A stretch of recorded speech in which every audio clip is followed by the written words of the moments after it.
मुसलमानों के किबला अव्वल मस्जिद अक्सा की तारीख 5000 साल पुरानी है।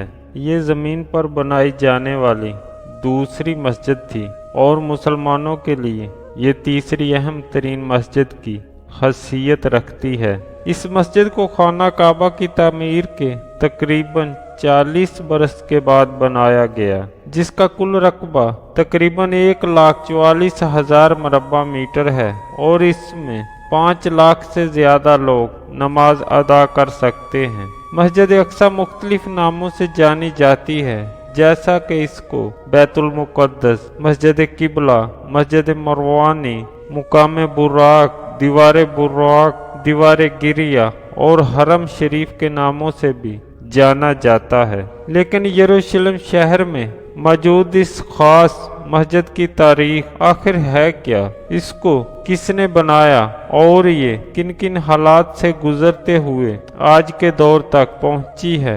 आज इस वीडियो में हम मस्जिद अक्सा की तारीख आदम अलैहिस्सलाम से लेकर आज के दौर तक के बारे में बयान करेंगे। आपको इस वीडियो में एक बार फिर से खुश आमदीद। रवायात में आता है कि हज़रत आदम अलैहिस्सलाम ने मस्जिद अक्सा को सबसे पहले खाना काबा की तमीर के 40 बरस के बाद बनाया। जनाब आदम अलैहिस्सलाम के बाद ये मस्जिद नूह अलैहिस्सलाम के दौर तक ऐसे ही आबाद और मौजूद रही और फिर तूफान नूह के बाद बाकी तमाम दुनिया की तरह ये मस्जिद भी मुनहद्दम हो गई। इसके बाद हज़रत ईसा अलैहिस्सलाम की आमद से 3000 साल पहले इस मुक़द्दस शहर को कनान के लोगों ने यहाँ पर आबाद किया और इस सरजमीन का नाम फ़लस्तीन भी उन्हीं लोगों के दौर में रखा गया। ये लोग यहाँ पर कई हजार साल तक क़याम पजीर रहे और हज़रत इब्राहीम अलैहिस्सलाम के आने से पहले इन्हीं पयूसियों ने मस्जिद अक्सा की तमीर नौ का काम भी किया। जनाब इब्राहीम अलैहिस्सलाम ने अपने बेटे इस्माइल अलैहिस्सलाम के साथ खाना काबा और फिर अपने दूसरे बेटे हज़रत इसहाक के साथ मिलकर मस्जिद अक्सा की तमीर का काम किया और इन्हीं हज़रत इस्माइल अलैहिस्सलाम की औलाद मुसलमान और हज़रत इसहाक अलैहिस्सलाम की औलाद आगे चलकर यहूदी कहलाई। सो मस्जिद अक्सा उसके बाद हज़रत इसहाक अलैहिस्सलाम के कंट्रोल में गई, जिन्होंने इस पाक घर का खूब ख्याल रखा। हज़रत इसहाक अलैहिस्सलाम के बाद में एक बेटा पैदा हुआ जो कि याकूब के नाम से जाने जाते हैं और एक पैगंबर भी हैं। हज़रत याकूब अलैहिस्सलाम के 12 या 13 बेटे थे, जिनमें से एक का नाम यूसुफ था। इन्हीं यूसुफ अलैहिस्सलाम को अल्लाह ताला ने न सिर्फ नबूवत अता की बल्कि काफ़ी शान व शौकत और इज़्ज़त से भी नवाज कर मिस्र के कैद खानों से इसी मुल्क का बादशाह भी बना दिया। हज़रत यूसुफ अलैहिस्सलाम के ही दौर में हज़रत याकूब और उनकी बाकी बेटे आकर मिस्र में आबाद हो गए और यूसुफ अलैहिस्सलाम के चंद सालों बाद अल्लाह ताला ने अपने एक और पैगंबर यानी हज़रत मूसा अलैहिस्सलाम को नबी बनाकर मिस्र में भेजा ताकि आप याकूब अलैहिस्सलाम की औलाद को फ़िरऔन से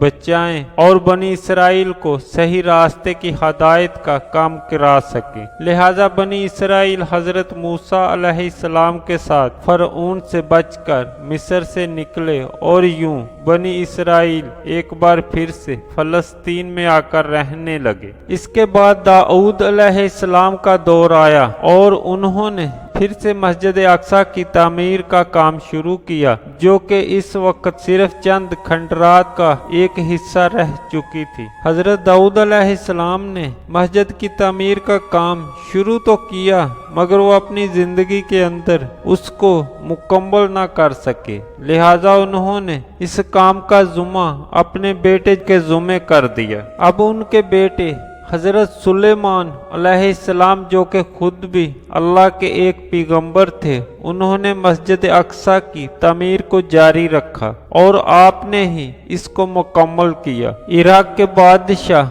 बख्त नसर ने सन 527 कबल मसीह यरूशलेम शहर पर हमला किया और इस तामीर की ईंट से ईंट बजाकर रख दी। उसने लातादाद यहूदियों को कत्ल करने के साथ साथ उनके मजहबी सहीफों को भी जला दिया। लेकिन कुछ ही अरसे के बाद बख्त नसर की हुकूमत को भी जवाल आया और ईरान के बादशाह कुरस ने यरूशलेम फतह करके तमाम यहूदियों को यहाँ पर वापस आने की इजाज़त दे दी। इसके बाद मरियम अलैहिस्सलाम भी इसी शहर के अंदर रहा करती थी और ईसा अलैहिस्सलाम इसी मुकद्दस शहर के अंदर पैदा हुए और उनको यहीं पर यहूदियों ने अपनी साजिशों का निशाना बनाते हुए सूली पर लटका दिया। जनाब ईसा अलैहिस्सलाम के आसमान पर उठाए जाने के 70 साल बाद रूम के लोगों ने मस्जिद अक्सा पर हमला कर दिया और इस कदर तबाही मचाई कि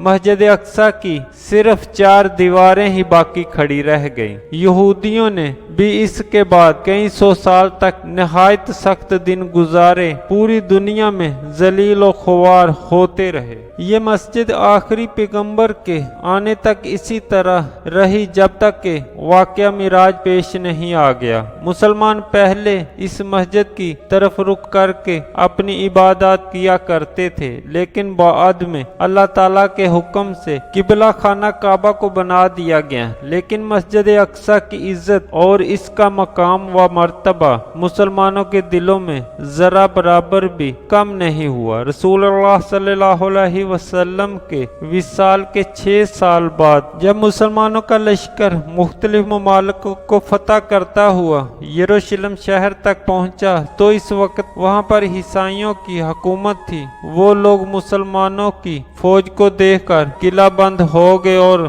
सुलह के लिए पैगाम भिजवाया और शर्त ये रखी कि अगर मुसलमानों के खलीफा खुद आएंगे तब ही ये सुलह तय करार पाएगी। लिहाजा इस वक्त के खलीफा यानी हजरत उमर फारूक इस शहर के तकद्दस का ख्याल करते हुए खुद चल कर आए और बैतुल मुकद्दस के हुक्मरान ईसाइयों के साथ मुआहदा करके इनको ये अमालनामा दिया और इस शहर के अंदर अमन व अमान को ऐसे ही कायम रखा। इस मुआहदे के बाद हजरत उमर बैतुल मुकद्दस के अंदर दाखिल हुए और यहाँ पर 2 रकात नमाज अदा की और फिर यहाँ एक मस्जिद बनवाने का हुक्म दिया जो कि इसे पहले मुनहद्दिम और सिर्फ मिट्टी का एक ढेर बन चुकी थी। लिहाजा बनु उमैया के एक खलीफा जिसका नाम अब्दुल मालिक बिन मरवान था, उसने खलीफा के हुक्म पर मस्जिद को दोबारा से बनवाने का काम शुरू किया। बाद में मुख्तलिफ इस्लामी बादशाहों ने मुख्तलिफ अदवार में इसकी मरम्मत और तोसी का काम किया।